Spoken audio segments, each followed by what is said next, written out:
ये वो घर है जहाँ तुमने अपनी बच्ची छोड़ी है। मजबूर थी मैं उस वक्त, और वो औरत नेक थी। मेरी बात सुनो, मैं उस छोटी बच्ची को तुम्हारे पास नहीं छोड़ूंगा। हट जाओ सामने से। कौन हो तुम? हाँ, हटो। मैं तुमसे इल्तिजा करती हूँ मेरी बच्ची, जाग जाओ, आंखें खोल लो अपनी। देखो, आंखें नहीं खोलोगी तो नुकसान हो जाएगा तुम्हारा।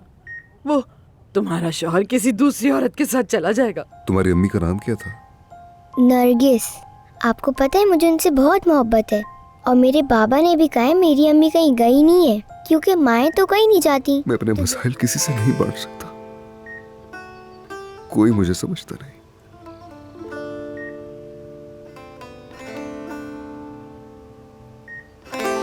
खुद को कैदी सा महसूस कर रहा हूं सिमरन। उठ जाओ और मुझे बचा लो प्लीज।